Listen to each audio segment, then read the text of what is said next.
We've already had quite a lot of discussion about the conclusions, and I think a very rich debate about what it means and how it has implications for the development policies of the development partners and of course for the Mozambican government.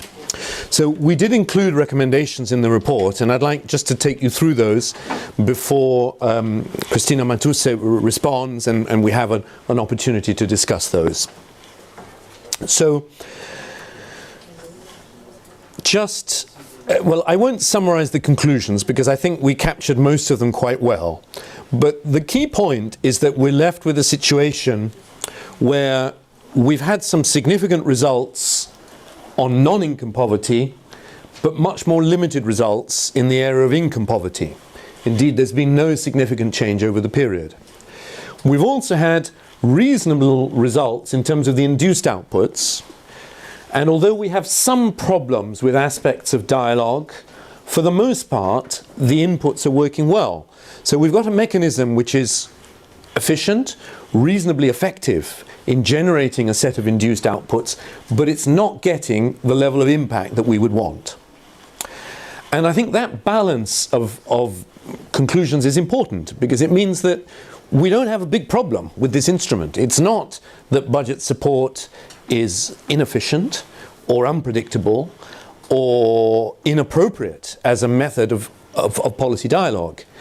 Each of these key input areas are working reasonably well, and they're getting results in terms of improvements in public investment, macro management, PFM, spending, etc. They're getting less results in relation to policies. And we emphasize that one of the issues about policy is that it's a bottom-up process. If there is a sectoral policy which is working well, which is well structured, which is based on evidence, as we saw in the case of education, we get some good policy targets coming into the PAF.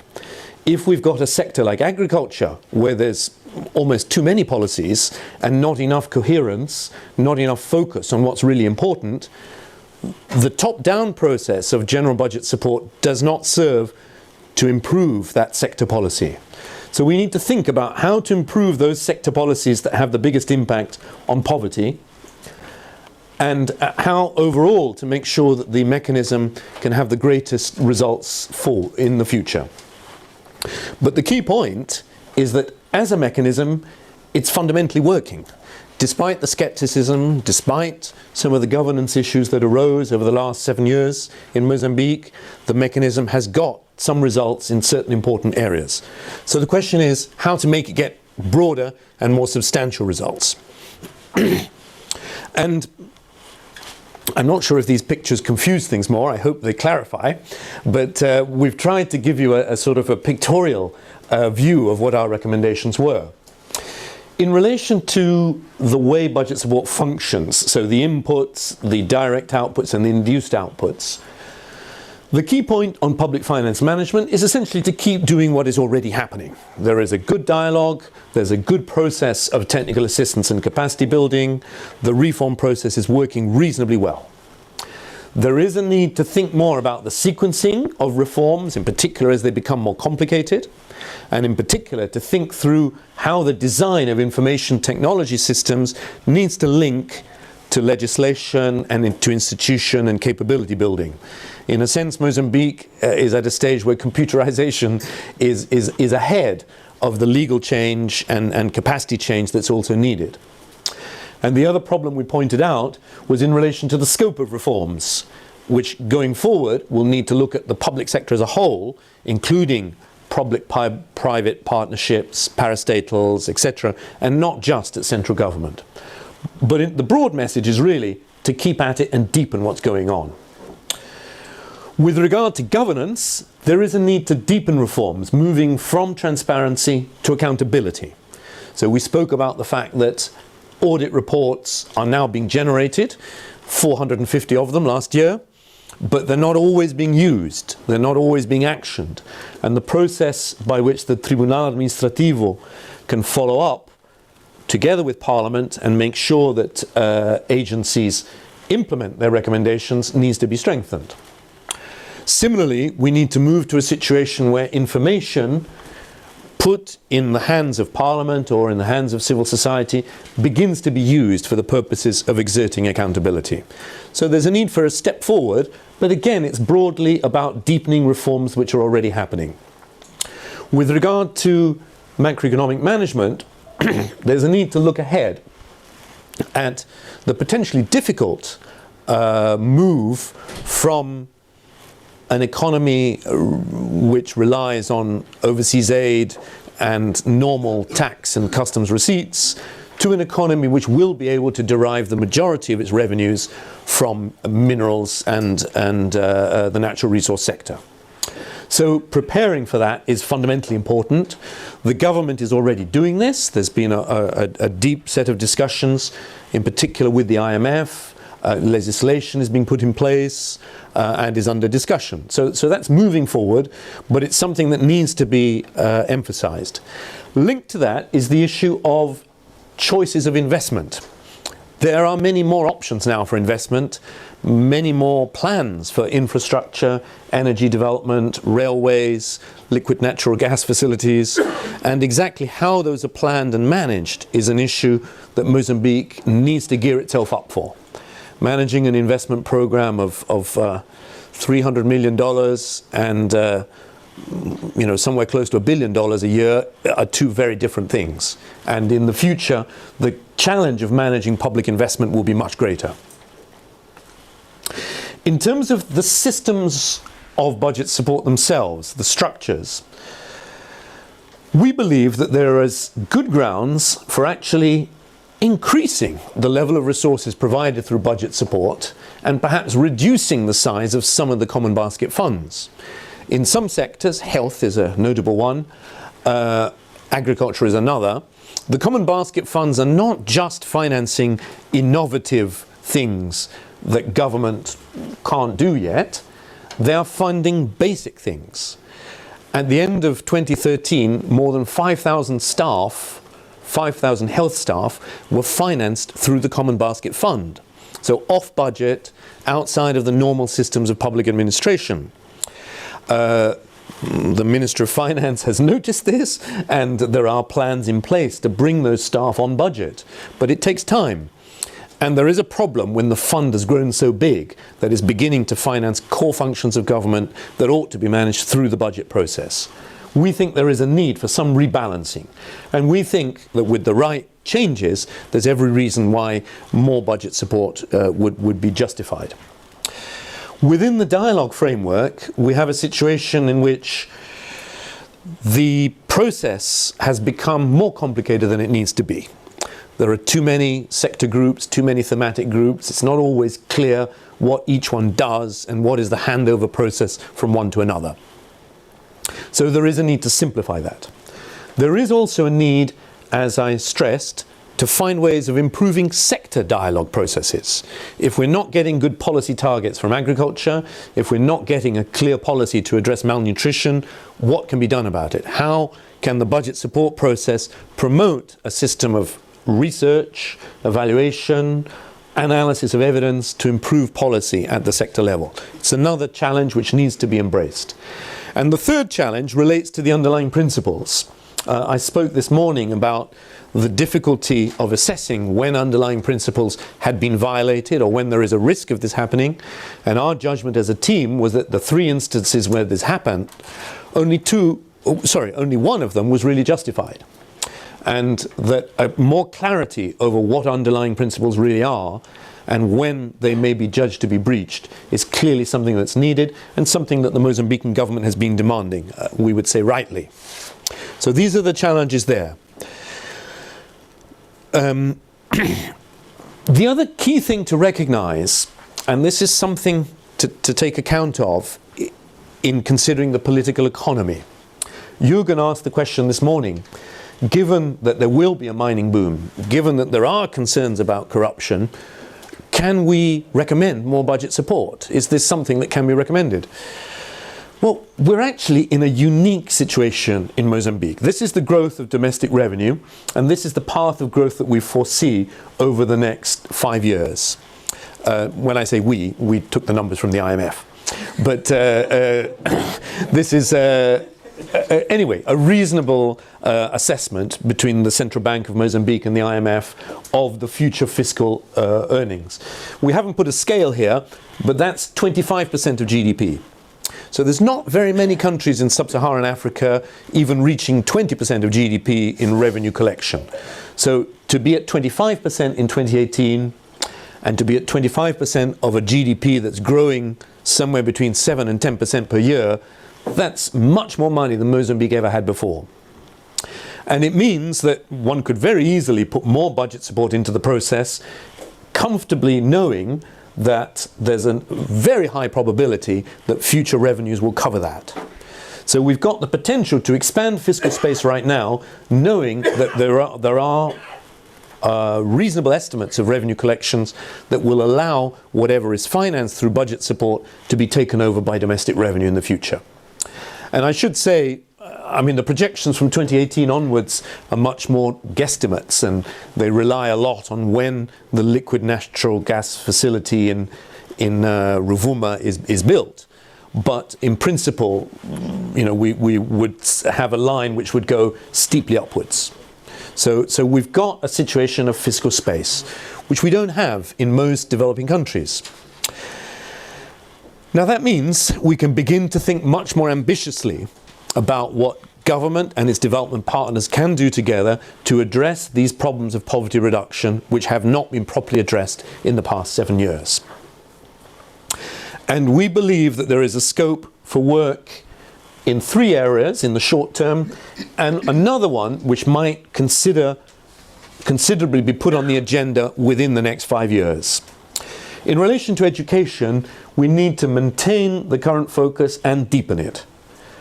As Anthony pointed out, if quality is to improve, pupil-teacher ratios need to come down much more. So we've improved coverage enormously, but if we're to continue that coverage and improve quality, a similar level of spending will be needed. So one can't take the brakes off, the accelerator pedal off. One needs to continue. At the same time, there is a need to focus much more on quality, and the government, with the support of the World Bank, has introduced some targets to measure learning achievement in primary school and secondary as an enhancement to the existing exam system. We also believe there needs to be a much more deliberate focus on the poor performing schools. It's not enough to have a general policy and to roll that out across the country. There is a need to think, what can we do for the poor performing schools in district X or Y, and how can we package resources so that they get more support than others? This is already largely ongoing, and there's been a lot of debate about these issues. These 2 areas are largely new, and they relate to what we think ought to be done to address the underlying problem of malnutrition that has not been properly addressed. And here, early childhood development is the main focus. What one means by early childhood development is a combination of support to mothers and children in the period basically between conception and when a child reaches about the age of 3. All evidence suggests that that's the time in which you can make the most impact on malnutrition. After a child has already reached 3, it's quite difficult to make much difference. So the primary focus should be on early childhood development, utilizing some of the research that has already been undertaken by the World Bank and scaling that program up. It might be that that could also be combined with some sort of school feeding program to focus on young children. Even children who are malnourished at birth, if they get better feeding in schools, their learning outcomes improve substantially. And as I say, Mozambique is now in a situation where this scale of spending is now conceivable. In agriculture, as my colleague from KfW pointed out, it's not a simple problem, but we believe that it's a solvable problem, and that some combination of work to improve credit access, to improve incentives for agricultural input suppliers to get into rural areas, to improve awareness of the use of inputs by farmers, as well as improving infrastructure, should help to address the productivity problem in agriculture. It's not a simple issue, but it ought to be possible to do much better than has been done in the past. And it's also a situation where it seems to me that, making a mistake wouldn't be a bad thing. If we did have a subsidy that didn't get an impact, well, at least we've tried. At the moment, there's just not been enough work done in this area, and perhaps almost too much fear of making policy mistakes. Good policy nearly always involves some mistake somewhere along the line, so long as you learn from them and build on them. So we would just encourage much more boldness in thinking about what can be done to improve seeds, fertilizer in particular, and to a degree pesticides for small farmers. Doing business, we're less clear what really needs to be done, and there needs to be more of a debate with the private sector about why it's so difficult to do business in Mozambique. As I mentioned this morning, we only spoke to 2 private sector operators, so we can't draw very many conclusions from that. But they pointed to the problems of electricity supply, the problems of infrastructure, and the problems of complicated taxation and customs processes. I suspect that those problems are pretty common right across most of the businesses in Mozambique. And if they could be addressed in a serious way, they would help enormously. There may be other aspects of the doing business agenda which also need to be on the table. But again, we think that a concerted effort to address these could start to have an impact on employment. We believe that these 3 areas should be part of the debate right now. Going forward, international experience suggests that if you really want to reduce poverty, you can only do it through social transfers. Basically, that's how we do it in Europe. The government taxes the rich and makes transfers to the poor. And that is what allows the poor to improve their life chances and to make sure that their children don't have the disadvantages that the parents have. Most developing countries do not have the resources to even conceive of significant social transfer policies. But again, in a situation of much greater fiscal space, so long as one could target social transfers properly on poorer household, probably female-headed household, and so long as one could conceive of schemes that would not be too expensive to manage or to supervise, then this is probably something that needs to be on the agenda for the medium term. And the sooner policy thinking starts on it, the better. So we're recommending then a range of policies with the primary focus on poverty reduction, on thinking about what were the policy gaps in the past and how can they be addressed in the future. How to operationalize that? Well, we didn't want to get into too many details of this because fundamentally this is something for Mozambique to resolve with its development partners. And we thought it was presumptuous to get into too much detail about what the government should and should not do. So there is certainly a process of detailing of this that needs to be undertaken.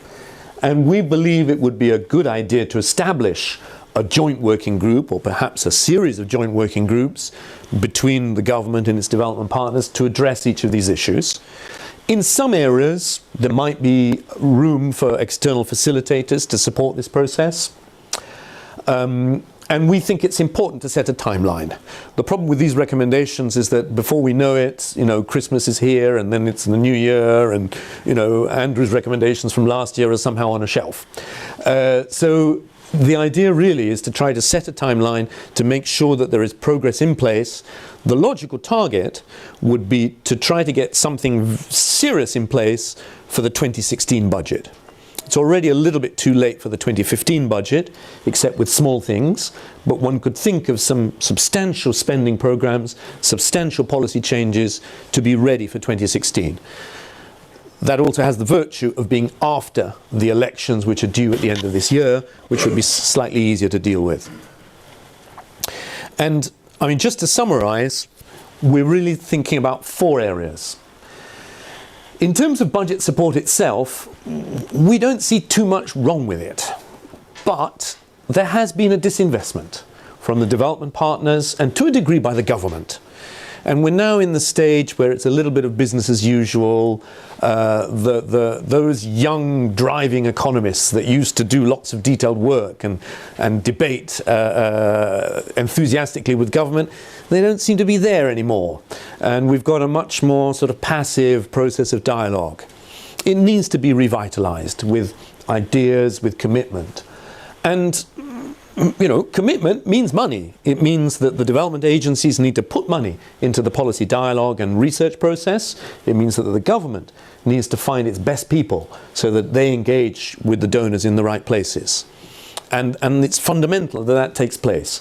We're not going to get any of these changes that I'm describing if we don't renew the commitment and revitalize that process. The dialogue process itself does also need to be reactivated. We need to find ways of simplifying it at the central level, and at the sectoral level we need to find ways of deepening it, starting to do things related to research, evaluation, so that ideas are generated for how to improve productivity for small farmers, reduce malnutrition, etc. Where we are making progress, we must keep going. Macro management, PFM reform, governance, education, and we've got to deepen the gains. And then we've got to focus on a narrow set of targeted programs to reduce poverty.